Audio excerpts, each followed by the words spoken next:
ओम श्री गणेशाय नमः। ओम माँ सरस्वती नमः। श्री रामचरितमानस अरण्यकांड, तृतीय सोपान अरण्यकांड।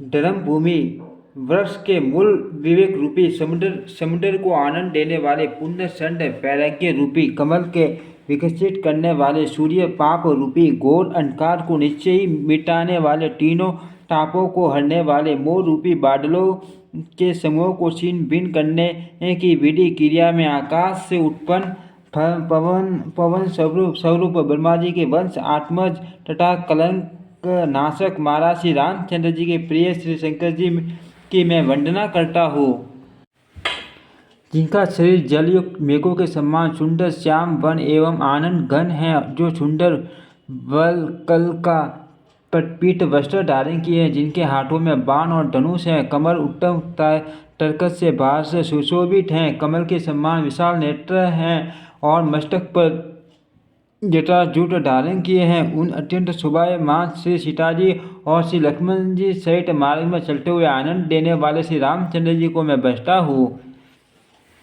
हे पार्वती, श्री राम जी के गुण गूढ़ हैं, पंडित और मुनि उन्हें समझकर वैराग्य प्राप्त करते हैं, परंतु जो भगवान से विमुख हैं और जिनका धर्म में प्रेम नहीं है, वे माँ बूढ़ उन्हें सुनकर मोह को प्राप्त होते हैं। पूर्ववासियों के और भरत जी के अनुपम और सुंदर प्रेम को मैंने अपनी बुद्धि के अनुसार गान किया। अब देवता मनुष्य और मुनियों के मन को भाने वाले प्रभु श्री रामचंद्र जी के वे अत्यंत पवित्र चरित्र सुनो, जिन्हें वे वन में कर रहे हैं।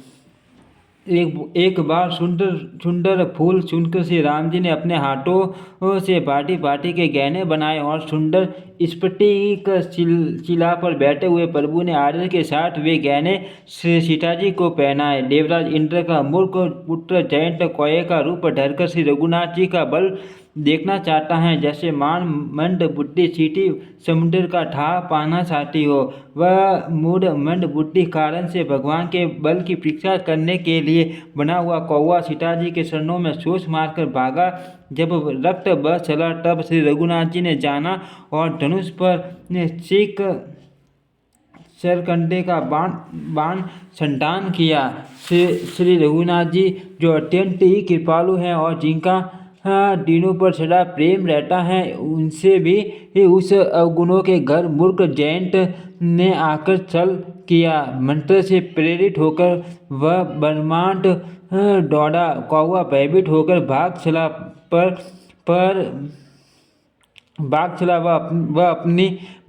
वह अपना असली रूप धरकर पिता इंद्र के पास गया, पर श्री राम जी का विरोधी जानकर इंद्र ने उसको नहीं रखा। तब वह निराश हो गया। उसके मन में भय उत्पन्न हो गया, जैसे दुर्वासा ऋषि को सक्रस से भय हुआ था। वह ब्रह्मा लोक शिवलोक आदि समस्त लोकों में ठगा हुआ और भय शोक से व्याकुल होकर भागता फिरा, पर रखना तो दूर रहा, किसी ने उसे बैठने तक के लिए नहीं कहा। श्री राम जी के द्रोही को कौन रख सकता है। काकभूषण जी ये कहते हैं हे गरुड़, सुनिए, उसके लिए माता मृत्यु के समान, पिता यमराज के समान और अमृत विष के समान हो जाता है। मित्र सैकड़ों शत्रुओं की सी करने लगता है। देव नदी गंगा जी उसके लिए वैतरणी यमपुरी की नदी हो जाती है। हे भाई सुनिए, जो श्री रघुनाथ जी के विमुख होता है, समस्त जगत उसके लिए अग्नि से भी अधिक गर्म जलाने वाला हो जाता है। नारद जी के जयंत को व्याकुल देखा तो उन्हें दया आ गई, क्योंकि संतों का सिर बड़ा कोमल होता है। उन्होंने उसे समझाकर तुरंत श्री राम जी के पास भेज दिया। उसने जाकर पुकार कर कहा, हे शरणागत के हितकारी, मेरी रक्षा कीजिए। आतुर और भयभीत जयंत ने जाकर श्री राम जी के चरण पकड़ लिए और कहा, हे दयालु, रघुनाथ जी रक्षा कीजिए, रक्षा कीजिए। आपके अतुलित बल और आपकी अतुलित प्रभुता सामर्थ्य को मैं मन बुद्धि नहीं जान नहीं पाया था। अपने किए हुए कर्म से उत्पन्न हुआ फल मैंने पा लिया। अब हे प्रभु मेरी रक्षा कीजिए, मैं आपकी शरण टक्कर आया हूँ। शिव जी कहते हैं, हे पार्वती कृपालु श्री रघुनाथ जी ने उसकी अत्यंत आर्त दुख भरी वाणी सुनकर उसे एक आग का काना करके छोड़ दिया। उसने मोहवश द्रोह किया था, इसीलिए यद्यपि उसका वध ही उचित था, पर प्रभु ने कृपा करके उसे छोड़ दिया। श्री राम जी के सम्मान कृपालु और कौन होगा। चित्रकूट में बसकर श्री रघुनाथ जी ने बहुत से चरित्र किए जो कानों को अमृत के समान प्रिय हैं। फिर कुछ समय पश्चात श्री राम जी ने मन में ऐसा अनुमान किया कि मुझे सब लोग जान गए हैं, इससे यहाँ बड़ी भीड़ हो जाएगी, इसलिए सब मुनियों से विदा लेकर सीताजी सहित दोनों भाई चले। जब प्रभु अत्रि जी की आश्रम में गए तो उनका आगमन सुनते ही महामुनि हर्षित हो गए, शरीर पुलकित हो गया। अत्रि जी उठकर दौड़े, उन्हें दौड़े आते देखकर श्री राम जी और भी शीघ्रता से चले आए। दंडवत करते हुए श्री राम जी को उठाकर मुनि ने हृदय से लगा लिया और प्रेम अश्रुओं के जल से दोनों भाइयों को नहला दिया। श्री राम जी कि सभी देखकर मुनि के नेत्र शीतल हो गए। तब वे उनको आदर पूर्वक अपने आश्रम में ले आए। पूजन करके सुंदर वचन कहकर मुनि ने मूल और फल दिए जो प्रभु के मन को बहुत रुचे। प्रभु आसन पर विराजमान है, नेत्र भरकर उनकी शोभा देखकर परम प्रवीण मुनि श्रेष्ठ हाथ जोड़कर स्तुति करने लगे। हे भक्त वत्सल, हे कृपालु, हे कोमल स्वभाव वाले, मैं आपको नमस्कार करता हूँ। निष्काम पुरुषों को अपना परिणाम देने वाले आपके शरण कमलों को मैं बहता हूँ। आप नितांत सुंदर श्याम सुंदर आवागमन रूपी समुद्र को मंथने के लिए मंत्राचल रूप फूले हुए कमल के समान नेत्रों वाले और मद आदि दोषों से छुड़ाने वाले हैं। हे प्रभु, आपकी लंबी भुजाओं का पराक्रम और आपका ऐश्वर्य अब अपरिमेय बुद्धि के परे अथवा ऐसी में आप तर्कस और धनुष बाण धारण करने वाले, तीनों लोकों के स्वामी, सूर्यवंश के भूषण, महादेव जी के धनुष को तोड़ने वाले, मुनिराजों और संतों को आनंद देने वाले तथा देवताओं के शत्रु असुरों के समूह का नाश करने वाले हैं। आप कामदेव के शत्रु महादेव जी के द्वारा वंदित ब्रह्मा और आदि देवताओं से सेवित विशुद्ध ज्ञान में विग्रह और समस्त दोषों को नष्ट करने वाले हैं। हे लक्ष्मीपति, हे सुखों की खान और सठ पुरुषों की एकमात्र गति मैं आपको नमस्कार करता हूँ। हे शशिपति, इंद्र के प्रिय छोटे भाई वामजी स्वरूपा शक्ति श्री सीताजी और छोटे भाई लक्ष्मण सहित आपको मैं बचता हूँ। जो मनुष्य मत्स्य रहित होकर आपके शरण कमलों का सेवन करते हैं, वे तर्क वितर्क अनेक प्रकार के ठंडे रूपी टंगों से पुण्य संसार रूपी समुद्र में नहीं गिरते, आवागमन के चक्कर में नहीं पड़ते। जो एकांतवासी पुरुष मुक्ति के लिए इंद्रियादि का निग्रह करके उन्हें विषयों से हटाकर प्रसन्नता पूर्वक आपको बचते हैं, वे स्वर्गीय गति को अपने स्वरूप को प्राप्त होते हैं। उन आपको जो एक आदित्य अद्भुत मायिक जगत के विलक्षण प्रभु, सर्वसमर्थ, इच्छा रहित ईश्वर, सत्य स्वामी, व्यापक, जगत गुरु, सनातन, नित्य, तुरीय, तीनों गुणों से सर्वथा परे और केवल अपने स्वरूप में ही स्थित हैं तथा जो भाव प्रिय कुयोगियों विषय पुरुषों के लिए अत्यंत दुर्लभ, अपने भक्तों के लिए कल्पवृक्ष अर्थात उनकी समस्त कामनाओं को पूर्ण करने वाले सम पक्षपात रहित और सदा सुख पूर्वक सेवन करने योग्य हैं, मैं निरंतर बचता हूँ। हे अनुपम सुंदर, हे पृथ्वीपति, हे जानकी नाथ, मैं आपको प्रणाम करता हूँ। मुझ पर प्रसन्न होइए, मैं आपको नमस्कार करता हूँ। मुझे अपने शरण कमलों की भक्ति दीजिए। जो मुनि से इस स्थिति को आदर पूर्वक पढ़ते हैं, वे आपकी भक्ति से युक्त होकर आपके परम पद को प्राप्त होते हैं, इसमें संदेह नहीं है। मुनि ने इस प्रकार विनती करके और फिर सिर नवाकर हाथ जोड़कर कहा, हे नाथ, मेरी बुद्धि आपके शरण कमलों को कभी न छोड़े। फिर परम शीलवती और विनम्र श्री सीताजी अत्रि जी की पत्नी अनसुईया जी के शरण पकड़कर उनसे मिली। ऋषि पत्नी के मन में बड़ा सुख हुआ। उन्होंने आशीष देकर सीताजी को सीता जी को पास बैठा लिया और उन्हें ऐसे दिव्य वस्त्र और आभूषण पहनाए जो नित्य नए, निर्मल और सुहावने बने रहते हैं। फिर ऋषि पत्नी उनके बहाने मधुर और कोमल वाणी से स्त्रियों के कुछ धर्म बखान कर कहने लगी, हे राजकुमारी सुनिए, माता पिता भाई सभी हित करने वाले हैं, परंतु ये सब एक सीमा तक ही सुख देने वाले हैं। परंतु हे जानकी, पति तो मोक्ष रूप असीम सुख देने वाला है। वह स्त्री अधम अधम है जो ऐसे पति की सेवा नहीं करती। धैर्य, धर्म धर्म मित्र और स्त्री, इन चारों की विपत्ति के समय समय ही परीक्षा होती है। वृद्ध, रोगी, मूर्ख, निर्धन, अंधा, बहरा, क्रोधी और अत्यंत ही दीन, ऐसे ऐसे भी पति का अपमान करने से स्त्री यमपुर में भांति भांति के दुख पाती हैं। शरीर, वचन और मन से पति के चरणों में प्रेम करना स्त्री के लिए बस यह एक ही धर्म है, एक ही व्रत है और एक ही नियम है।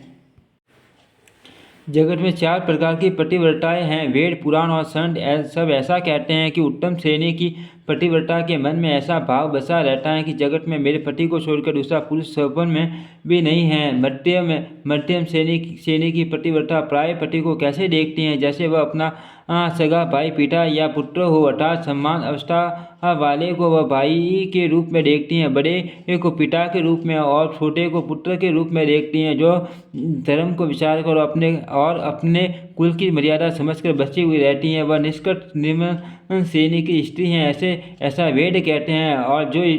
और जो स्त्री मौका न मिलने से या भयवश पतिव्रता बनी रहती हैं, जगत में उसे अधम स्त्री जानना। पति को धोखा देने वाली जो स्त्री प्राय पति से रति करती हैं, वह तो स्वकल्प तक रौरव नरक में पड़ी रहती हैं। क्षण भर के सुख के लिए जो 100 करोड़ असंख्य जन्मों को दुख को नहीं समझते, उसके समान दुष्टा कौन होगी। जो स्त्री छल छोड़कर पतिव्रत धर्म को ग्रहण करती हैं, वह बिना ही परिश्रम परम गति को प्राप्त करती हैं। किंतु जो पति के प्रतिकूल चलती है, वह जहाँ भी जाकर जन्म लेती है, वही जवानी पाकर भरी जवानी में विधवा हो जाती हैं। स्त्री जन्म से ही अपवित्र हैं, किंतु पति की सेवा करके वह अनायास ही शुभ गति प्राप्त कर लेती हैं। पतिव्रत धर्म के कारण ही आज भी तुलसी जी भगवान को प्रिय हैं और चारों वेद उनका यश गाते हैं। हे सीता सुनो, तुम्हारा तो नाम ही लेकर स्त्रियां पतिव्रत धर्म का पालन करेगी। तुम्हें तो श्री राम जी प्राणों के समान प्रिय हैं। यह पतिव्रत धर्म की कथा तो मैंने संसार के हित के लिए कही है। जानकी जी ने सुनकर परम सुख पाया और आदर पूर्वक उनके शरणों में सिर नवाया। तब कृपा की खान से राम जी ने मुनि से कहा, आज्ञा हो तो अब दूसरे वन में जाओ, मुझ पर निरंतर कृपा करते रहिएगा और अपना सेवक जानकर स्नेह न छोड़िएगा। धर्म धुरंधर प्रभु श्री राम जी के वचन सुनकर ज्ञानी मुनि प्रेम पूर्वक बोले, ब्रह्मा, विष्णु और शंकरादि सभी परमार्थवादी तत्ववेता जिनकी कृपा चाहते हैं, हे राम जी, आप वही निष्काम पुरुषों को भी प्रिय और दीनों के बंधु भगवान हैं, जो इस प्रकार के कोमल वचन बोल रहे हैं। अब मैंने लक्ष्मी जी की चतुराई समझी, जिन्होंने सब देवताओं को छोड़कर आप ही को भजा, जिसके समान सब बातों में अत्यंत बड़ा और कोई नहीं उसका शील भला ऐसा क्यों न होगा।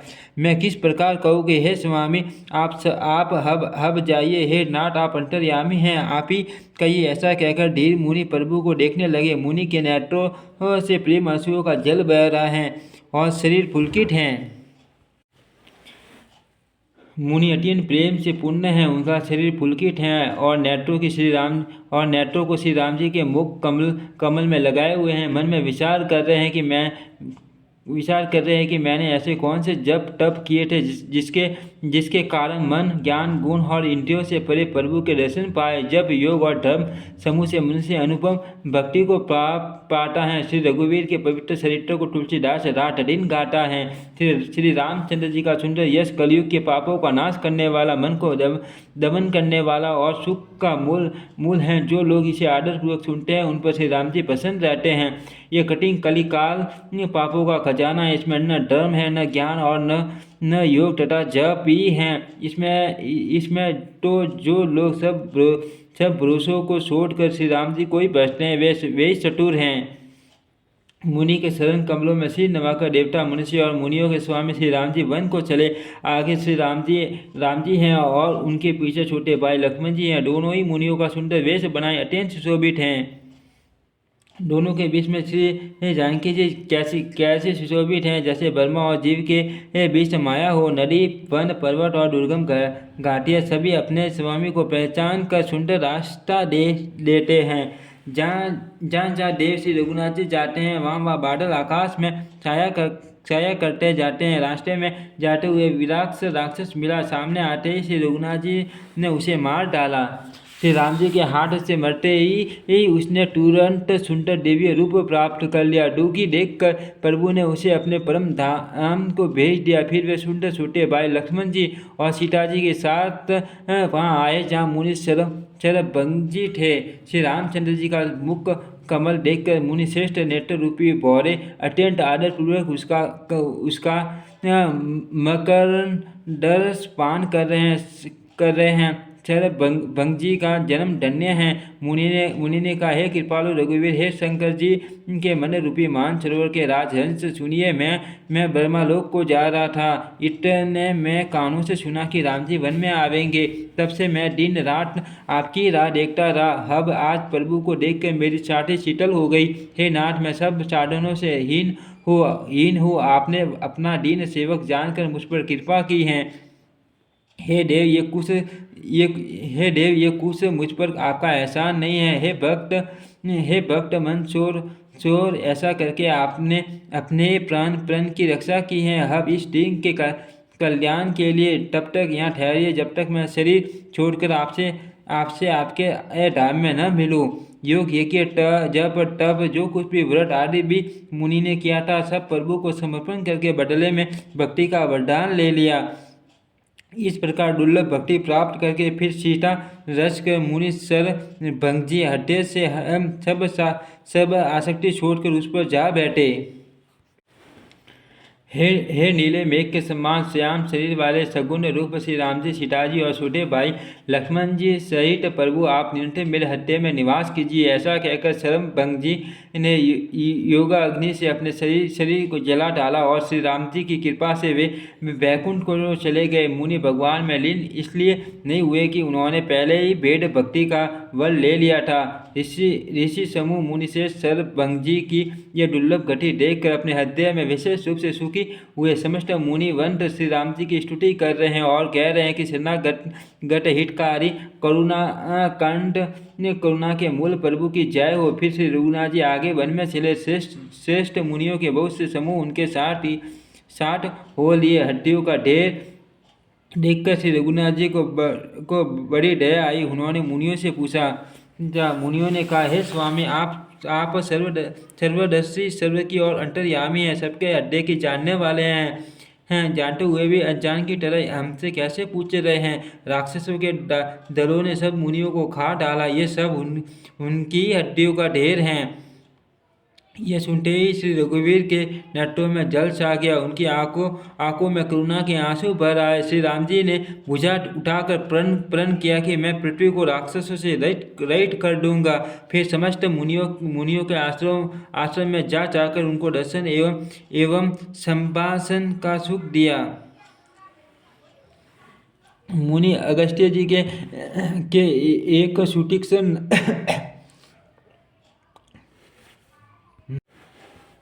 मुनि अगस्त्य जी के एक सुतीक्ष्ण नामक सुजान ज्ञानी शिष्य थे। उनकी भगवान में प्रीति थी। वे मन, वचन और कर्म से श्री राम जी के शरणों के सेवक थे। उन्हें पर मैं भी किसी दूसरे देवता का भरोसा नहीं था। उन्होंने जो ही प्रभु का आगमन कानों से सुन पाया, त्यो ही अनेक प्रकार से मनोरथ करते हुए वे आतुरता से शीघ्रता से दौड़े चले। हे विधाता, क्या ढेर बंधु श्री रघुनाथ जी मुझ जैसे दुष्ट पर भी दया करेंगे? क्या स्वामी श्री राम जी छोटे भाई लक्ष्मण जी सहित मुझसे अपने सेवक की तरह मिलेंगे?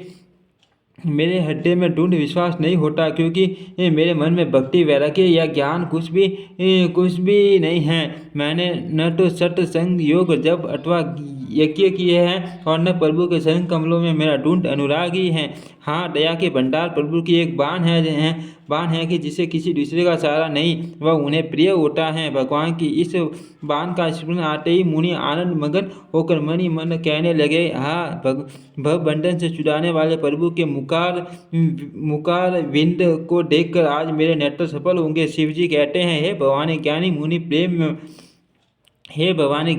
प्रेम में पूर्ण रूप से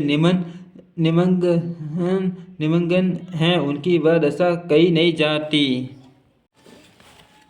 उन्हें दिशा विदिशा दिशाएं और उनके कोण आदि और रास्ता कुछ भी नहीं सूझ रहा है। मैं कौन हूँ और कहाँ जा रहा हूँ यह भी नहीं जानते, इसका भी ज्ञान नहीं है। वे कभी पीछे घूमकर फिर आगे चलने लगते हैं और कभी प्रभु के गुण गा कर नाचने लगते हैं। मुनि ने प्रगाढ़ प्रेम भक्ति प्राप्त कर ली। प्रभु श्री राम जी की वृक्ष की आड़ में छिपकर भक्त की प्रेमोन्मत्त दशा देख रहे हैं। मुनि का अत्यंत प्रेम देखकर भव भय आवागमन के भय को हरने वाले श्री रघुनाथ जी मुनि के हृदय में प्रकट हो गए।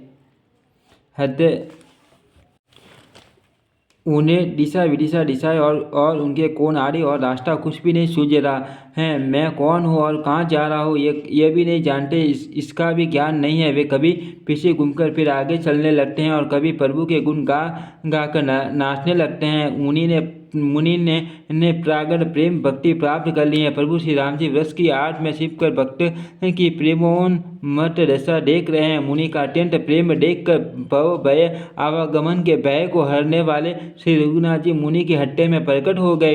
हृदय में प्रभु के दर्शन पाकर मुनि बीच रास्ते में अचल स्थिर होकर बैठ गए। उनका शरीर रोमांच कटहल के फल के समान कंटिक हो गया। तब श्री रघुनाथ जी उनके पास चले आए और अपने भक्त की प्रेम दशा देखकर मन में बहुत प्रसन्न हुए।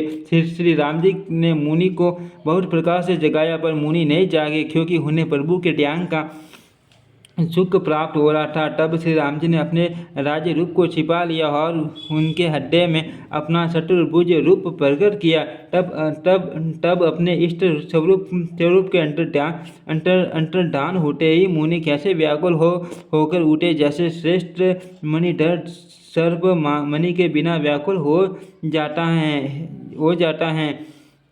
मुनि ने अपने सामने सीताजी और लक्ष्मण जी सहित श्याम सुंदर विग्रह सुखधाम श्री राम जी को देखा। फिर प्रेम में मगन हुए वे बड़भागी श्रेष्ठ मुनि लाठी की तरह गिरकर श्री राम जी के चरणों में लग गए। श्री राम जी ने अपनी विशाल भुजाओं से पकड़कर उन्हें उठा लिया और बड़े प्रेम से हृदय से लगा रखा। कृपालु श्री रामचंद्र जी मुनि से मिलते हुए ऐसे शोभित हो रहे हैं मानो सोने के वृक्ष तमाल का वृक्ष गले लगकर मिल रहा हो। मुनि निस्तब्ध खड़े हुए टकटकी लगाकर श्री राम जी का मुख देख रहे हैं, मानो चित्र में लिख कर बनाए गए हो। तब मुनि ने हृदय में धीरज धरकर बार बार चरणों को स्पर्श किया। फिर प्रभु को अपने आश्रम में लाकर अनेक प्रकार से उनकी पूजा की। मुनि ने कहने लगे, हे प्रभु, मेरी विनती सुनिए, मैं किस प्रकार से आपकी स्तुति करूं। आपकी महिमा अपार है, मेरी बुद्धि अल्प है, जैसे सूर्य के सामने जुगनू का उजाला। हे नीलकमल की ही माला के समान श्याम शरीर वाले, हे जटाओं का मुकुट और मुनियों के वलकल वस्त्र पहने हुए, हाथों में धनुष बांध लिए तथा कमर में तरकस कसे हुए श्री राम जी, मैं आपको निरंतर नमस्कार करता हूँ। जो मोर रूपी घने वन को जलाने के लिए अग्नि है, संत रूपी कमलों के वन के प्रफुल्लित करने के लिए सूर्य हैं, राक्षसी रूपी हाथियों के समूह के पसारने के लिए सिंह हैं और भव आवागमन रूपी पक्षी के मारने के लिए बाज रूप हैं। वे प्रभु सदा हमारी रक्षा करे। हे लाल कमल के समान नेत्र और सुंदर वेश वाले सीताजी के नेत्र रूपी चकोर के चंद्रमा, शिवजी के हृदय रूपी मानसरोवर के बाल हंस, विशाल हृदय और भुजा वाले श्री रामचंद्र जी, मैं आपको नमस्कार करता हूँ। जो संचय रूपी सर्प को ग्रसने के लिए गरुड़ हैं, अत्यंत कठोर तर्क से उत्पन्न होने वाले हैं, विषाद का नाश करने वाले हैं, आवागमन को मिटाने वाले और देवताओं के समूह को आनंद देने वाले वे कृपा के समूह श्री राम जी पर सदा हमारी रक्षा करे।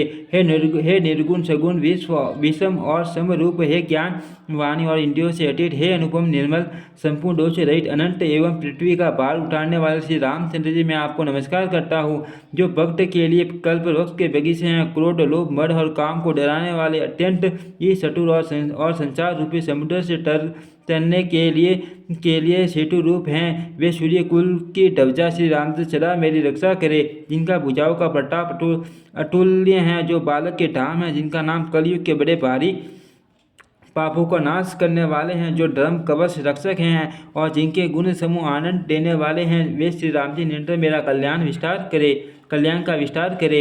यद्यपि आप निर्मल व्यापक अविनाशी और सबके हृदय में निरंतर निवास करने वाले हैं, तथापि हे खरारी श्री राम जी, लक्ष्मण जी और सीता जी सहित वन में विचरने वाले, आप इसी रूप में मेरे हृदय में निवास कीजिए। हे स्वामी, आपको जो सगुण निर्गुण और अंतर्यामी जानते हो वे जाना करे। मेरे हृदय को तो कुशलपति कमल नयन श्री राम जी अपना घर बनावे। ऐसा अभिमान भूलकर भी न छूटे कि मैं सेवक हूँ और श्री रघुनाथ जी मेरे स्वामी। हे स्वामी, मुनि के वचन सुनकर श्री राम जी मन में बहुत प्रसन्न हुए। तब उन्होंने हंसित होकर श्रेष्ठ मुनियों को हृदय से लगा लिया और कहा, हे मुनि, मुझे परम प्रसन्न जानो, जो वर मांगो वही मैं तुम्हें दूँ। मुनि सुतीक्ष्ण जी ने कहा, मैंने तो वर कभी मांगा ही नहीं। मुझे समझ ही नहीं पड़ता कि क्या झूठ है और क्या सत्य है, क्या मांगूं क्या नहीं। अर्थ, हे रघुनाथ जी, हे दास को सुख देने वाले, आपको जो अच्छा लगे मुझे वही दीजिए। श्री रामचंद्र जी ने कहा, हे मुने, तुम प्रकार भक्ति वैराग्य विज्ञान और समस्त गुणों तथा ज्ञान के निधान हो जाओ। तब मुनि बोले, प्रभु ने जो वरदान दिया वह तो मैंने पा लिया, अब मुझे जो अच्छा लगता है वह दीजिए।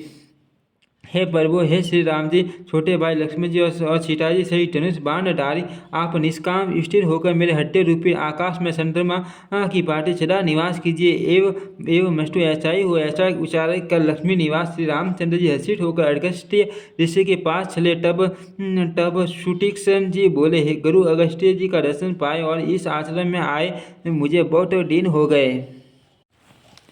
अब मैं भी प्रभु आपके साथ गुरुजी के पास चलता हूँ। इसमें हे नाथ, आप पर मेरा कोई एहसान नहीं। मुनि की चतुरता देखकर कृपा के भंडार श्री राम जी ने उनको साथ ले लिया और दोनों भाई हंसने लगे। रास्ते में अपनी अनुपम भक्ति का वर्णन करते हुए देवताओं के राजेश्वर श्री राम जी अगस्त्य मुनि के आश्रम पर पहुंचे। सुतीक्ष्ण तुरंत ही गुरु अगस्त्य जी के पास गए और दंडवत करके ऐसा कहने लगे, हे नाथ, अयोध्या के राजा दशरथ जी के कुमार जगदाधार श्री रामचंद्र जी छोटे भाई लक्ष्मण जी और सीता जी सहित आपसे मिलने आए हैं, जिनका हे देव आप रात दिन जप करते रहते हैं। यह सुनते ही अगस्त्य जी तुरंत ही उठ दौड़े। भगवान को देखते ही उनके नेत्रों में आनंद और प्रेम के आंसुओं का जल भर आया। दोनों भाई मुनि के शरण कमलों पर गिर पड़े। ऋषि ने उठाकर बड़े प्रेम से उन्हें हृदय से लगा लिया।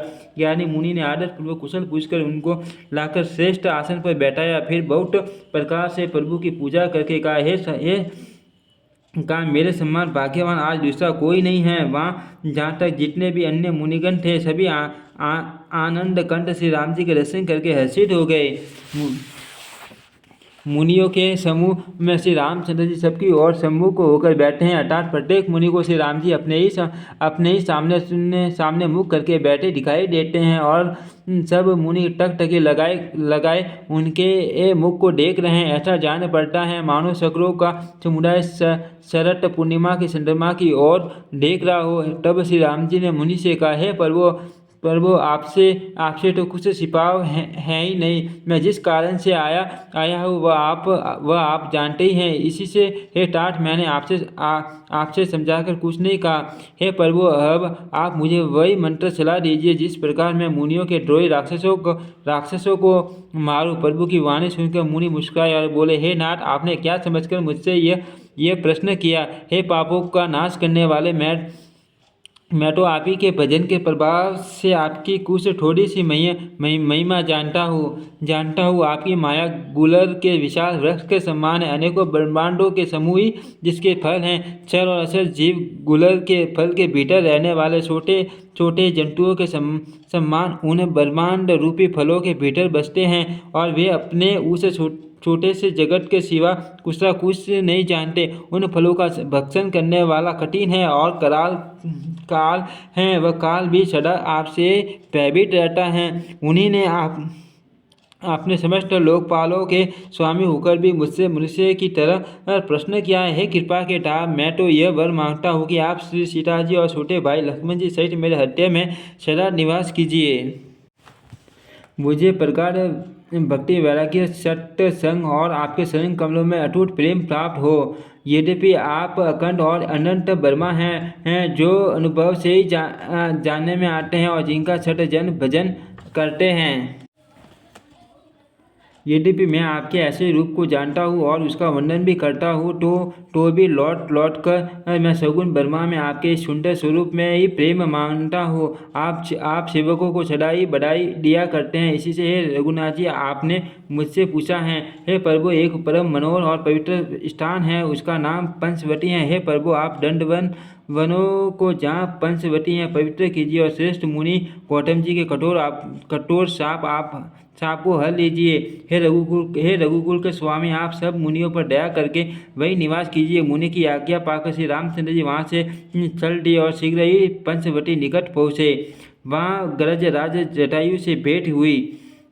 उसके साथ बहुत प्रकार से प्रेम बढ़ाकर प्रभु श्री रामचंद्र जी गोदावरी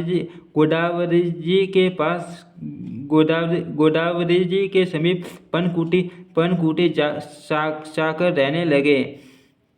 जब से श्री राम जी ने वहाँ निवास किया, तब से मुनि सुखी हो गए। उनका डर जाता रहा। पर्वत वन नदी और तालाब सुबह से सा गए। वे दिनों दिन अधिक सुहावने मालूम होने लगे। पक्षी और पशुओं के समूह आनंदित रहते हैं और भौरे मधुर गुंजार करते हुए शोभा पा रहे हैं। जहाँ प्रत्येक श्री राम जी विराजमान है, उस वन का वर्णन सर्पराज शेष भी नहीं कर सकते। एक बार प्रभु श्री राम जी सुख से बैठे हुए थे। उस समय लक्ष्मण जी उनसे चल रहे थे। सरल वचन कहे, हे देवता, मनुष्य, मुनि और चराचर के स्वामी, मैं अपने प्रभु की तरह अपना स्वामी समझकर आपसे पूछता हूँ। हे देव, मुझे समझाकर वही कहिए जिससे सब छोड़कर मैं आपकी शरण की सेवा करूँ। ज्ञान वैराग्य और माया का वर्णन कीजिए और उस भक्ति को कहिए जिसके कारण आप दया करते हैं। हे प्रभु, ईश्वर और जीव का भेद भी समझाकर कहिए जिससे आपके शरणों में मेरी प्रीति हो और शोक मोह तथा भ्रम नष्ट हो जाए। श्री राम जी ने कहा, हे तात, मैं थोड़े ही में सब समझाकर कह देता हूँ। तुम मन सीट और बुद्धि लगाकर सुनो। मैं और मेरा, तू और तेरा, यही माया है जिसने समस्त जीवों को वश में कर रखा है, इंद्रियों के विषयों को। और जहाँ तक मन जाता है, हे भाई, उस सब को माया जानना। उसके भी एक विद्या और दूसरी अविद्या। इन दोनों भेद को तुम सुनो। एक अविद्या दुष्ट दोष युक्त है और अत्यंत दुख रूप है, जिसके वश होकर जीव संसार रूपी कुएं में पड़ा हुआ है। और एक विद्या जिसके वश में गुण और जो जगत की रचना करती हैं, वह प्रभु से ही प्रेरित होती है। उसके अपना बल कुछ भी नहीं है। ज्ञान वह है जहाँ जिसमें मान आदि एक भी दोष नहीं है और जो सब में समान रूप से ब्रह्मा को देखता है। हे तात, उसी को परम वैराग्यवान कहना चाहिए, जो सारी सिद्धियों को और तीनों गुणों को तिनके के समान त्याग चुका हो। जिसमें मान, दम, हिंसा, क्षमा, रहित, टेढ़ापन, आश्चर्य, सेवा का भाव, अपवित्रता, अस्थिरता, मन का निग्रहित न होना, इंद्रियों के विषयों में आसक्ति, अहंकार, जन्म मृत्यु, जरा, व्याधि में, जगत में सुख, बुद्धि, स्त्री, पुत्र, घर आदि में आसक्ति तथा ममता, इष्ट और अनिष्ट की प्राप्ति में हर्ष, शोक, भक्ति का अभाव, एकांत में मन न लगना, विषय मनुष्यों के संग में प्रेम, ये 18 न हो और नित्य अध्यात्म आत्मा में स्थित तथा तत्व ज्ञान के द्वारा जानने योग्य परमात्मा का नित्य दर्शन हो, वही ज्ञान कहलाता है। देखिए गीता अध्याय 13 से 7। जो माया को ईश्वर को और अपने स्वरूप को नहीं जानता उसे जीव कहना चाहिए। क्रमानुसार बंटन और मोक्ष देने वाला सबसे परे और माया का प्रेरक है वह ईश्वर हैं। धर्म के आचरण से वैराग्य और योग से ज्ञान होता है तथा ज्ञान मोक्ष देने वाला है, ऐसा वेदों ने वर्णन किया है। और हे भाई, जिससे मैं शीघ्र ही प्रसन्न होता हूँ वह मेरी भक्ति है, जो भक्तों को सुख देने वाली है। वह भक्ति स्वतंत्र है, उसको ज्ञान विज्ञान आदि किसी दूसरे साधक का सहारा अपेक्षा नहीं है। ज्ञान और विज्ञान तो उसके अधीन है। हे तात, भक्ति अनुपम एवं सुख की मूल है और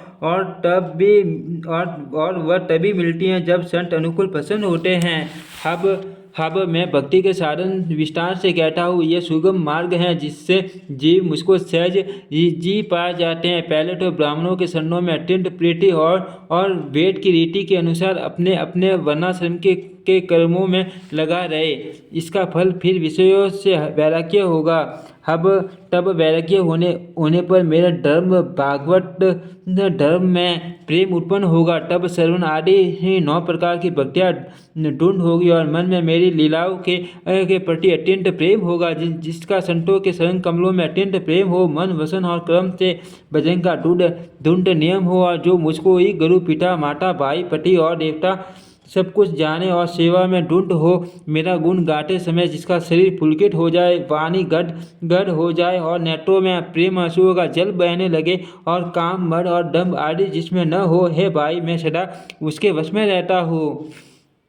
जिनको कर्म वचन और मन से मेरी ही गति है और जो निष्काम भाव से मेरा भजन करते हैं, उनके हृदय कमल में मैं सदा विश्राम किया करता हूँ। इस भक्ति योग को सुनकर लक्ष्मण जी ने अत्यंत सुख पाया और उन्होंने प्रभु श्री रामचंद्र जी के चरणों में सिर नवाया। इस प्रकार वैराग्य, ज्ञान, गुण और नीति कहते हुए कुछ दिन बीत गए। शूर्पणखा नामक रावण की एक बहन थी जो नागिन के समान भयानक और दुष्ट हृदय की थी। वह एक बार पंचवटी में गई और दोनों राजकुमारों को देखकर विकल कामों से पीड़ित हो गई। काकभूषण जी कहते हैं कि हे गरुड़ जी, शूर्पणखा का जैसी राक्षसी धर्म ज्ञान शून्य कामांध स्त्री मनोहर पुरुष को देखकर चाहे वह भाई पिता पुत्र ही हो, विकल हो जाती हैं और मन को नहीं रोक सकती। जैसे सूर्य कांत मणि सूर्य को देखकर द्रवित हो जाती हैं, ज्वाला से पिघल जाती हैं। वह सुंदर रूप धरकर प्रभु के पास जाकर और बहुत मुस्कुराकर वचन बोले, न तो तुम्हारा सम्मान कोई पुरुष है, न मेरे सम्मान स्त्री। विधाता ने यह संयोग जोड़ा बहुत विचार कर रचा है। मेरे योग्य पुरुष वर जगत भर में नहीं। मैंने तीनों लोकों को खोज देखा, इसी से मैं अब तक कुमारी अविवाहित रही। अब तुमको देखकर कुछ मन माना उचित ठहरा। सीताजी की ओर देखकर प्रभु श्री रामचंद्र जी ने यह बात कही कि मेरा छोटा भाई कुमार। तब वह लक्ष्मण जी के पास गई। लक्ष्मण जी उसे शत्रु की बहन समझकर और प्रभु की ओर देखकर कोमल वाणी से बोले, हे सुंदरी सुन, मैं तो उनका दास हूँ, मैं पराधीन हूँ और तुम्हें सुविधा सुख न होगा। प्रभु समर्थ हैं, कौशल कुल के राजा हैं, वे जो कुछ करे उन्हें सब फबता है। सेवक सुख चाहे भिखारी सम्मान चाहे भिखारी सम्मान चाहे। वैष्णि जिसे जुए शराब आदि व्यसन हो, धन और व्यभिचारी शुभ गति चाहे, लोभी यश चाहे और अभिमानी चारों फल अर्थ धर्म काम मोक्ष चाहे, तो ये सब प्राणी आकाश को दूध लेना चाहते हैं, अर्थात असंभव बात को संभव करना चाहते हैं। वह लौटकर फिर श्री राम जी के पास आई। प्रभु ने फिर उसे लक्ष्मण जी के पास भेज दिया। लक्ष्मण जी ने कहा, तुम्हें वही बरेगा जो लज्जा को तोड़कर अर्थात प्रतिज्ञा करके त्याग देगा, अर्थात जो निपट निर्लज होगा। तब वह खींची आई हुई क्रुद्ध होकर श्री राम जी के पास गई और उसने अपना भयंकर रूप प्रकट किया। सीता जी को भयभीत देखकर श्री रघुनाथ जी ने लक्ष्मण जी को इशारा देकर कहा।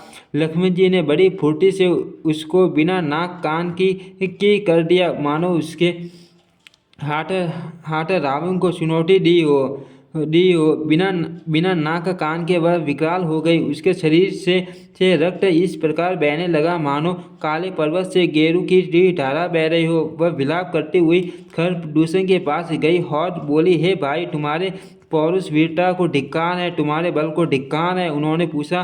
तब सुपर्ण खान ने सब समझाकर कहा। सब सुनकर राक्षसों ने सेना तैयार की। राक्षस समूह झुंड के झुंड दौड़े मानो पंखधारी काजल के पर्वतों का झुंड हो।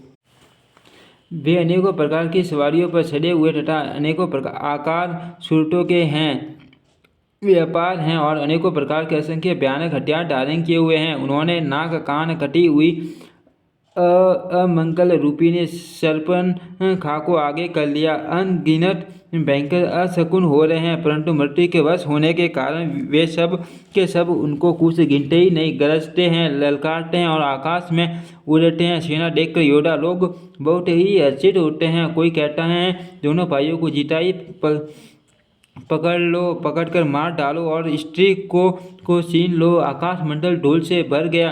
तब श्री राम जी ने लक्ष्मण जी को बुलाकर उनसे कहा, राक्षसों की भयानक सेना आ गई है। जानकी जी को लेकर तुम पर्वत कंडराम में चले जाओ, सावधान रहना। प्रभु श्री रामचंद्र जी के वचन सुनकर लक्ष्मण जी हाथ में धनुष बांध लिए श्री सीता जी सहित चले। शत्रु की सेना समीप चली आई। यह देखकर श्री राम जी ने हंसकर कठिन धनुष को चढ़ाया। कठिन धनुष से चढ़ाकर सिर पर जटा का जूड़ा बांधते हुए प्रभु कैसे शोभित हो रहे हैं, जैसे मरकटमणि पन्ने के पर्वत पर करोड़ों बिजलियों से दो सांप लड़ रहे हो। कमर में तरकस कसकर विशाल भुजाओं में धनुष लेकर और बाण छुड़ाकर प्रभु श्री रामचंद्र जी राक्षसों की ओर देख रहे हैं, मानो मत वाले हाथियों के समूह को आता देखकर सिंह उनकी ओर ताक रहा हो। पकड़ो पकड़ो पुकारते हुए राक्षस योद्धा बाघ छोड़कर बड़ी तेजी से दौड़े हुए आए और उन्होंने श्री राम जी को चारों ओर से घेर लिया। और जैसे बाल सूर्य उदयकालीन सूर्य को अकेला देखकर मंडे नामक दैत्य घेर लेते हैं, सौंदर्य माधुर्य नेड़ी प्रभु श्री राम जी को देखकर राक्षसों की सेना थकित रह गई। वे उन पर बाण नहीं छोड़ सके। मंत्री को बुलाकर खरदूषण ने कहा, यह राजकुमार कोई मनुष्य का भूषण है। जितने भी नाग असुर देवता मनुष्य और मुनि हैं, उनमें से हमने न जाने कितने ही देखे, जितने और मार डाले। पर हे सब भाइयों, सुनो, हमने जन्म भर में ऐसी सुंदरता कहीं नहीं देखी। यद्यपि इन्होंने हमारी बहन को कुरूप कर दिया, तथापि ये अनुपम पुरुष वध करने के योग्य नहीं है। सिपाही हुई अपनी स्त्री हमें तुरंत दे दो और दोनों भाई जीते जी घर लौट जाओ। मेरा यह कथन तुम लोग उसे सुनाओ और उसका वचन उत्तर सुनकर शीघ्र आओ। दूतों ने जाकर यह संदेश श्री रामचंद्र जी से कहा। उसे सुनते ही श्री रामचंद्र जी तो मुस्कुराकर बोले, हम क्षत्रिय हैं, वन में शिकार करते हैं और तुम्हारे शरीर के दुष्ट पशुओं को तो ढूंढते ही फिरते हैं। हम बलवान शत्रुओं को देखकर नहीं डरते। लड़ने को आवे तो एक बार तो हम काल से भी लड़ सकते हैं। यद्यपि हम मनुष्य हैं, परंतु दैत्य कुल का नाश करने वाले और मुनियों की रक्षा करने वाले हैं। हम बालक हैं, परंतु हैं दुष्टों का दंड देने वाले। यदि बल न हो तो घर लौट जाओ। संग्राम में पीठ दिखाने वाले किसी को मैं नहीं मारता। रण में चढ़ आकर कपट चतुराई करना और शत्रु पर कृपा करना, दया दिखाना तो बड़ी भारी कायरता है। दूतों ने लौटकर तुरंत सब बातें कही, जिन्हें सुनकर खरदूषण का हृदय अत्यंत जल उठा।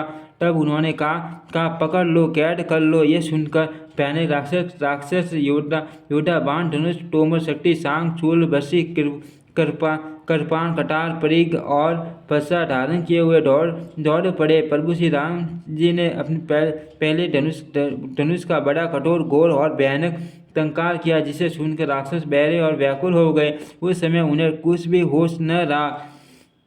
फिर वे शत्रु को बलवान जानकर सावधान होकर दौड़े और श्री रामचंद्र जी के ऊपर बहुत प्रकार के अस्त्र शस्त्र बरसाने लगे। श्री रघुवीर जी ने उनके हथियारों के तिलक के समान टुकड़े टुकड़े करके काट डाला। फिर धनुष को कान तक तान कर अपने तीर छोड़े। तब भयानक बाण ऐसे चले मानो फूंक काटते हुए बहुत से सर्प जा रहे हैं। श्री रामचंद्र जी संग्राम में क्रूर हुए और अत्यंत तीक्ष्ण बाण चले। अत्यंत तीक्ष्ण बाणों को देखकर राक्षस वीर पीठ दिखाकर भाग चले। तब खर, प्रदूषण और तीसरा तीनों भाई क्रुद्ध होकर बोले, जो रण से भाग कर जाएगा उसका हम अपने हाथों वध करेंगे। तब मन में मरना ठान कर भागते हुए राक्षस लौट पड़े और सामने होकर वे अपने अनेकों प्रकार के हथियारों से श्री राम जी पर प्रहार करने लगे। शत्रुओं को अत्यंत कुपित जानकर प्रभु ने धनुष पर बाण चढ़ाकर बहुत से बाण छोड़े, जिनसे भयानक राक्षस कटने लगे।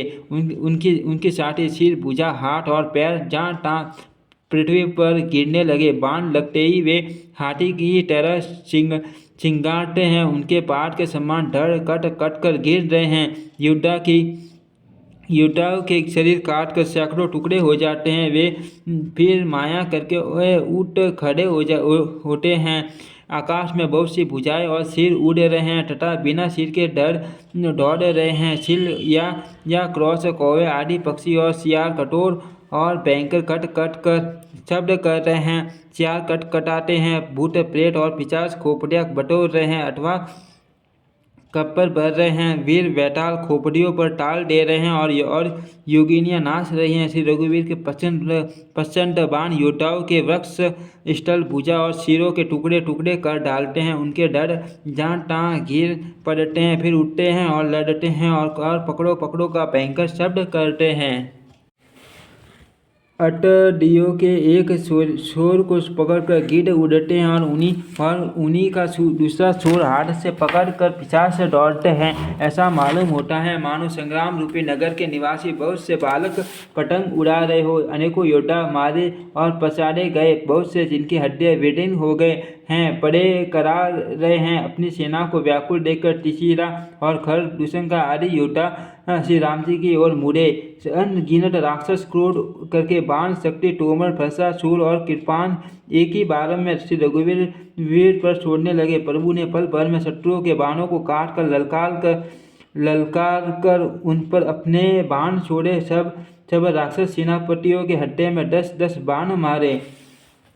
योद्धा पृथ्वी पर गिर पड़े हैं, फिर उठकर बिड़ते हैं, मरते नहीं। बहुत प्रकार की अति से माया रचते हैं। देवता यह देखकर डरते हैं कि प्रेत राक्षस 14,000 हैं और अयोध्या नाथ श्री राम जी अकेले। देवता और मुनियों को भयभीत देखकर माया के स्वामी प्रभु ने एक बड़ा कौतुक किया, जिससे शत्रुओं की सेना एक दूसरे को राम रूप देखने लगी और आपस में युद्ध करके लड़ मरी।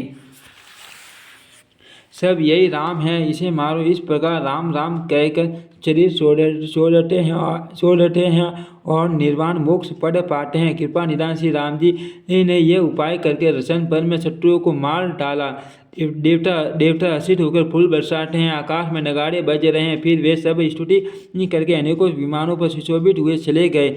जब श्री रघुनाथ जी ने युद्ध में शत्रुओं को जीत लिया तथा देवता, मनुष्य और मुनि सबके भय नष्ट हो गए, तब लक्ष्मण जी सीता जी को ले आए। शरणों में पड़ते हुए उनको प्रभु ने प्रसन्नतापूर्वक उठाकर हृदय से लगा लिया। सीता जी श्री राम जी के श्याम और कोमल शरीर को परम प्रेम के साथ देख रही हैं।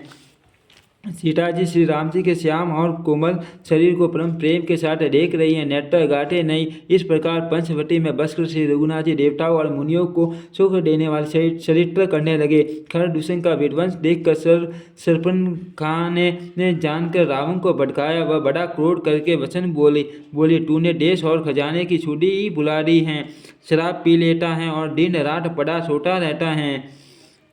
तुझे खबर नहीं है कि शत्रु तेरे सिर पर खड़ा है। नीति के बिना राज्य और धर्म के बिना धन प्राप्त करने से, भगवान को समर्पण किए बिना उत्तम कर्म करने से और विवेक उत्पन्न किए बिना विद्या पढ़ने से परिणाम में श्रम ही हाथ लगता है।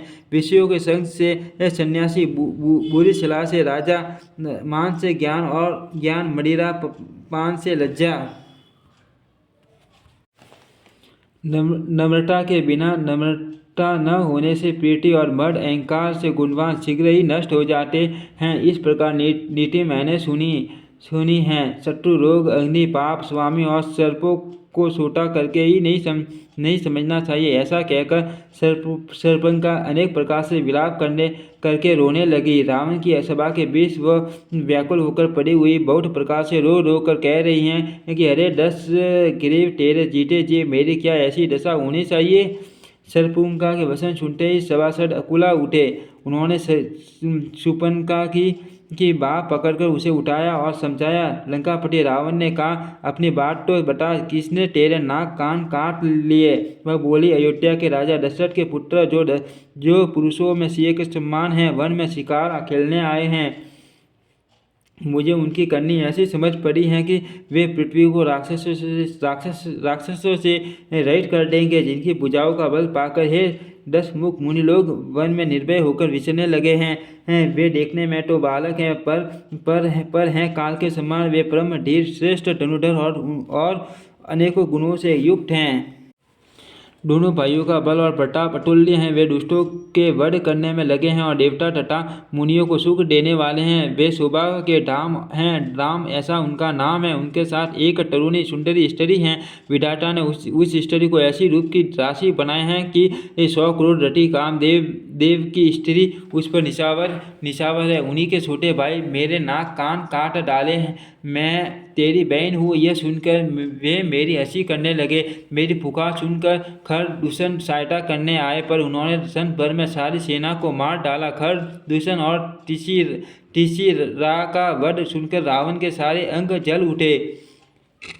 उसने शूर्पणखा को समझाकर बहुत प्रकार से अपने बल का बखान किया, किंतु मन में वह अत्यंत चिंतावश होकर अपने महल में गया।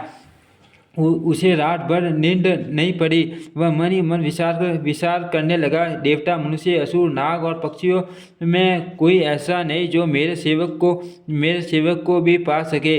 खरदूषण तो मेरे ही समान बलवान थे, उन्हें भगवान के सिवा और कौन मार सकता है। देवताओं को आनंद देने वाले और पृथ्वी का भार हरण करने वाले भगवान ने ही यदि अवतार लिया है, तो मैं जाकर उनसे हठपूर्वक वैर करूँगा और प्रभु के बाण के आघात से प्राण छोड़कर भवसागर से तर जाऊंगा। इस तामस शरीर से भजन तो होगा नहीं। अट ए मन, वचन और कर्म से यही ढूंढ निश्चय हैं और यदि वे मनुष्य रूप कोई राजकुमार होंगे तो उन दोनों को रण में जीतकर उनकी स्त्री को हर लूँगा। यो विचार कर रावण रथ पर चढ़कर अकेला ही वहाँ चला जहाँ समुद्र के तट पर मारीच रहता था। शिवजी कहते हैं कि हे पार्वती, यहाँ श्री रामचंद्र जी ने जैसी युक्ति रची वह सुनकर कथा सुनो। लक्ष्मण जी जब कंद मूल फल लेने के लिए वन में गए, तब अकेले में कृपा और सुख के समूह से रामचंद्र जी हंसकर जानकी जी से बोले, हे प्रिय, हे सुंदर पतिव्रता, धर्म का पालन करने वाले सुशीले, सुनो, मैं अब कुछ मनोर मनुष्य लीला करूँगा। इसलिए जब तक मैं राक्षसों का नाश करूँ तब तक तुम अग्नि में निवास करो। श्री राम जी ने जियो ही सब समझाकर कहा। त्यों ही सीता जी प्रभु के शरणों को हृदय में धरकर अग्नि में समा गई। सीता जी ने अपनी ही छाया मूर्ति वहाँ रख दी, जो उनके जैसे ही शील, स्वभाव और रूप वाली तथा वैसे ही विनम्र थे। भगवान ने जो कुछ लीला रची, इस रहस्य को लक्ष्मण जी ने भी नहीं जाना। स्वार्थ परायण और नीच रावण वहाँ गया जहाँ मारीच था और उसको सिर नवाया। नीच का झुकना नम्रता भी अत्यंत दुखदायी होता है, जैसे अंकुश, धनुष, सांप और बिल्ली का झुकना। हे भवानी, दुष्ट की मीठी वाणी भी उसी प्रकार भय देने वाली होती है जैसे बिना ऋतु के फल। इस तामस शरीर से भजन तो होगा नहीं। अतएव मन, वचन और कर्म से यही दृढ़ निश्चय है और यदि वे मनुष्य रूप कोई राजकुमार होंगे तो उन दोनों को रण में जीतकर उनकी स्त्री को हर लूँगा। यह विचार कर रावण रथ पर चढ़कर अकेला ही वहाँ चला जहाँ समुद्र के तट पर मारीच रहता था। शिवजी कहते हैं कि हे पार्वती, यहाँ श्री रामचंद्र जी जैसी युक्ति रची व सुंदर कथा सुनो। लक्ष्मण जी जब कंद फूल लक्ष्मण जी जब कंद फूल फल लेने के लिए वन में गए तब अकेले में कृपा और सूखे समूह श्री रामचंद्र जी हंसकर जानकी जी से बोले, हे प्रिय, ये सुंदर व्रत धर्म का पालन करने वाली सुशीले सुनो, मैं अब कुछ मनोर मनुष्य लीला करूंगा, इसलिए जब तक मैं राक्षसों का नाश करूं तब तक तुम अग्नि में निवास करो। श्री राम जी ने ज्योई सब समझाकर कहा। त्योई से सीताजी प्रभु के चरणों को हड्डे में डरकर अग्नि में समा गए। सीताजी ने अपनी साया मूर्ति वहां रख दी, जो उनके जैसी ही शील स्वभाव और रूप वाली तथा वैसे ही विनम्र थे। भगवान ने जो कुछ लीला रची, इस रहस्य को लक्ष्मण जी भी नहीं जाना। सवाट प्रायण और निश रावण वहाँ गया जहाँ मारिच था और उसको सिर नवाया। निश का झुकना नम्रता भी अत्यंत दुखदायी होता है, जैसे अंकुश धनुष सांप और बिल्ली का झुकना। हे भवानी, दुष्ट की मिट्टी वाणी भी उसी प्रकार बह देने वाली होती है जैसे बिना ऋतु के फूल। तब मारिच ने उसकी पूजा करके आदरपूर्वक बात पूछी, हे ठाट, आपका मन किस कारण इतना अधिक व्यंग है और आप अकेले आए हैं? भाग्यहीन रावण ने सारी कथा अभिमान सहित उसके सामने कही और फिर कहा, तुम छल करने वाले कपट मृग बनो, जिस उपाय से मैं उस राजवधू को हर लाऊं। तब उसने मारिच ने कहा, हे दश दिशा सुनिए, वे मनुष्य रूप में सरासर के ईश्वर हैं। हे ठाट, उनसे वैर न कीजिए, उन्हीं के मारने से मरना और उनके जिलाने से जीना होता है। सबका जीवन मरण उन्हीं के अधीन है। यही राजकुमार मुनि विश्वामित्र के यज्ञ की रक्षा के लिए गए थे। उस समय श्री रघुनाथ जी ने बिना फल का बाण मुझे मारा था, जिससे मैं क्षण भर में 100 योजन पर आ गिरा। उनसे वैर करने में भलाई नहीं है। मेरी दशा तो बरगी के कीड़े की सी हो गई है। अब मैं जहाँ तहाँ से राम लक्ष्मण दोनों भाइयों को ही देखता हूँ। और हे ठाठ, यदि वे मनुष्य हैं तो भी बड़े शूरवीर हैं, उनसे विरोध करने में पूरा न पड़ेगा, सफलता नहीं मिलेगी। जिसने टाटका और सुबाहु को मारकर शिवजी का धनुष तोड़ दिया और खर दूषण और तीसरा का वध कर डाला, ऐसा प्रसन्न बलि भी कहीं मनुष्य हो सकता है? अपने कुल की कुशल विचार कर आप घर लौट जाइए। ये सुनकर रावण जल उठा और उसने बहुत सी गालियाँ दी। दुर्वसन कहा, अरे मूर्ख, तू गुरु की तरह मुझे ज्ञान सिखाता है, बता तो संसार में मेरे समान योद्धा कौन है? तब मारिच ने हृदय में अनुमान किया कि शास्त्री शस्त्रधारी मर्मी भेद जानने वाले समर्थ स्वामी मूर्ख धनवान वैद्य पाठ कवि और रसोईया, इन 9 व्यक्तियों से विरोध बैर करने में कल्याण कुशल नहीं होता। जब मारिच ने दोनों प्रकार से अपना मरण देखा, तब उसने श्री रघुनाथ जी के चरण टकी, अर्थात उनकी शरण जाने में ही कल्याण समझा। सोचा कि उत्तर देते ही नाई करते ही यह अभागा मुझे मार डालेगा, फिर श्री रघुनाथ जी के बाण लगने से ही क्यों न मरूं। हट्टे में ऐसा समझकर वह रावण के साथ चला। श्री राम जी के चरणों में उसका अखंड प्रेम है। उसके मन में इस बात का अत्यंत हर्ष है कि आज मैं अपने परम स्नेही श्री राम जी को देखूंगा, किंतु उसने यह हर्ष रावण को नहीं जनाया। वह मन ही मन सोचने लगा, अपने परम प्रियतम को देखकर नेत्रों को सफल करके सुख पाऊंगा। जानकी जी सहित और छोटे भाई लक्ष्मण जी सहित कृपा निधान श्री राम जी के चरणों में मन लगाऊंगा, जिनका क्रोध भी मोक्ष देने वाला है और जिनकी भक्ति उन अवश्य किसी के वश में न होने वाले सर्वतंत्र भगवान को भी वश में करने वाली हैं। वे ही आनंद के समुद्र श्री हरि अपने हाथों से बाण संतान कर मेरा वध करेंगे। धनुष बाण धारण किए मेरे पीछे पृथ्वी पर पकड़ने के लिए दौड़ते हुए प्रभु को मैं फिर कर देखूंगा। मेरे समान धन्य दूसरा कोई नहीं। जब रावण उस वन के जिस वन में श्री रघुनाथ जी रहते थे निकट पहुंचा, तब मारिच कपट मृग बन गया। वह अत्यंत ही विचित्र था, कुछ वर्णन नहीं किया जा सकता। सोने का शरीर मणियों से जड़कर बनाया था। सीता जी ने उस परम सुंदर हिरण को देखा, जिसके अंग अंग की छटा अत्यंत मनोहर थी। वे कहने लगी, हे देव, हे कृपालु रघुवीर, सुनिए, इस मृग की चाल बहुत ही सुंदर है। जानकी जी ने कहा, हे सत्य प्रतिज्ञ प्रभु, इसको मारकर इसका समड़ा ला दीजिए। तब श्री रघुनाथ जी मारिस के कपट मृग बनने का सब कारण जानते हुए भी देवताओं का कार्य बनाने के लिए हर्षित होकर उठे। हिरण को देखकर श्री राम जी ने कमर में फेंटा बांधा और हाथों में धनुष लेकर उस पर सुंदर दिव्य बाण चढ़ाया। फिर प्रभु ने लक्ष्मण जी को समझाकर कहा, हे भाई, वन में बहुत से राक्षस फिरते हैं। तुम बुद्धि और विवेक के द्वारा बल और समय का विचार करके सीता जी की रखवाली करना। प्रभु को देखकर मृग भाग चला। श्री रामचंद्र जी भी धनुष चढ़ाकर उसके पीछे दौड़े।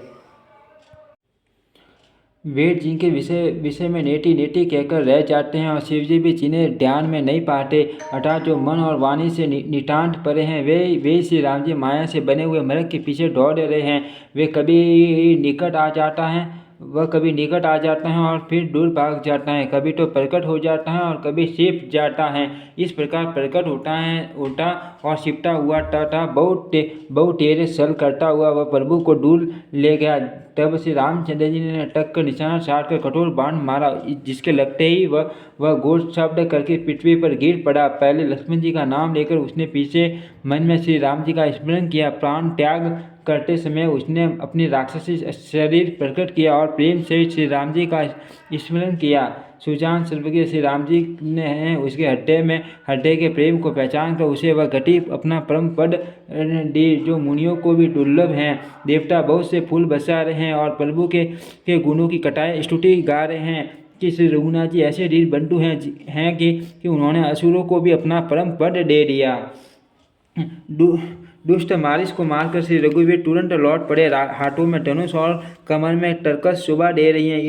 इधर जब सीता जी ने दुख भरी वाणी मरते समय मारिस की हा लक्ष्मण की आवाज़ सुनी तो वे बहुत ही भयभीत होकर लक्ष्मण जी से कहने लगी, तुम शीघ्र जाओ, तुम्हारे भाई बड़े संकट में हैं। लक्ष्मण जी ने हंसकर कहा, हे माता, सुनो, जिनके बरकुटी विलास भौ के इशारे से मात्र से सारी सृष्टि का लय प्रलय हो जाता है, वे श्री राम जी क्या कभी सपन में भी संकट में पड़ सकते हैं। इस पर जब सीता जी कुछ मरम वचन हृदय में चुभने वाले वचन कहने लगी, तब भगवान की प्रेरणा से लक्ष्मण जी का मन भी संचल हो उठा। वे सीता जी को वन और दिशाओं के देवताओं को सौंप कर वहाँ चले जहाँ रावण रूपी चंद्रमा के लिए राहु रूपी श्री राम जी थे।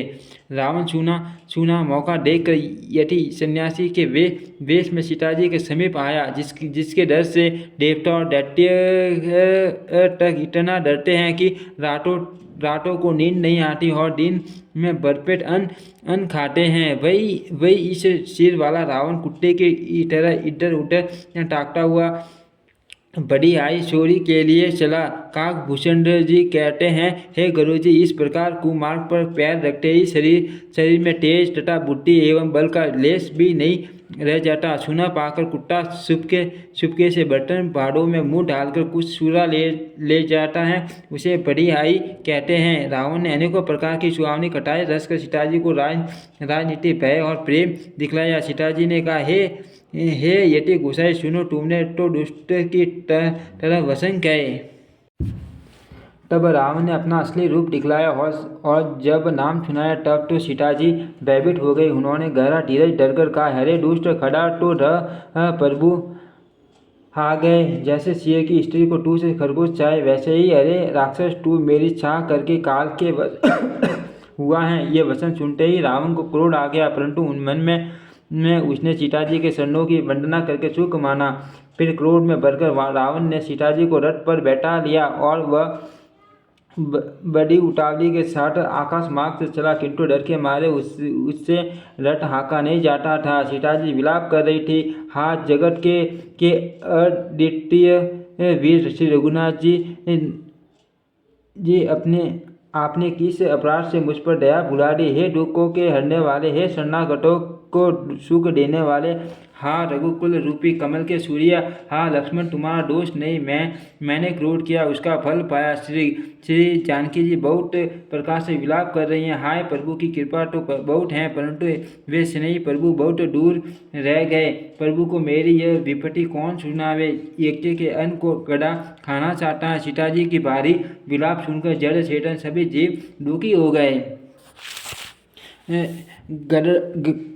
गरुड़राज जटायु ने सीता जी की दुख भरी वाणी सुनकर पहचान लिया कि ये रघुकुल तिलक श्री रामचंद्र जी की पत्नी हैं। उसने देखा कि नीच राक्षस इनको बुरी तरह लिए जा रहा है, जैसे कपिला गाय मलेश के पाले पड़ गई हो। वह बोला, हे सीते पुत्री भय मत कर, मैं इस राक्षस का नाश करूंगा। यह कहकर वह पक्षी क्रोध में भरकर कैसे दौड़ा जैसे पर्वत की ओर वज्र छूटता हो। उसने ललकार कर कहा, हे रे दुष्ट खड़ा क्यों नहीं होता, निडर होकर चल दिया, मुझे तूने नहीं जाना। उसको यमराज के सम्मान आता हुआ देखकर रावण घूमकर मन में अनुमान करने लगा, ये या तो मैनाक पर्वत है या पक्षियों का स्वामी गरुड़, पर वह गरुड़ तो अपने स्वामी विष्णु सहित मेरे बल को जानता है। कुछ पास आने पर रावण ने उसे पहचान लिया और बोला, यह तो बुढ़ा जटायु है, यह मेरे हाथ रूपी तीर्थ में शरीर छोड़ेगा।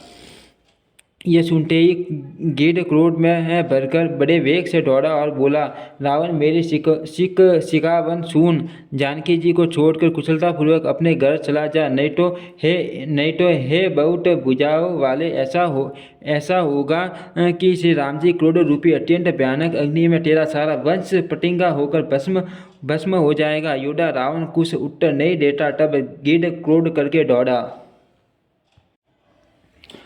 उसने रावण के बाल पकड़कर उसे रथ के नीचे उतार लिया। रावण पृथ्वी पर गिर पड़ा।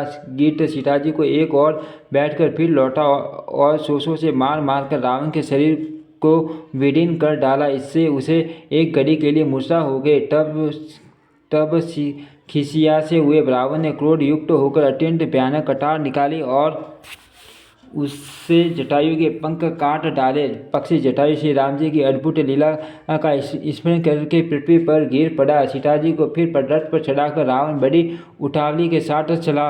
उसे भय कम न था। सीता जी आकाश में विलाप करते हुए जा रही है, मानो व्याध के वश में पड़ी हुई जाल में फंसी हुई कोई भयभीत हिरनी हो। पर्वत पर बैठे हुए बंदर को देखकर सीता जी ने हरि नाम लेकर वस्त्र डाल दिया। इस प्रकार वह सीता जी को ले गया और उन्हें अशोक वन में जा रखा। सीता जी को बहुत प्रकार से भय और प्रीति दिखलाकर जब वह दुष्ट हार गया, तब उन्हें यत्न करा के सब व्यवस्था ठीक करा के अशोक वृक्ष के नीचे रख दिया। नवा प्रयाण छठा विश्राम। ओम श्री राम सीता मानस नमः।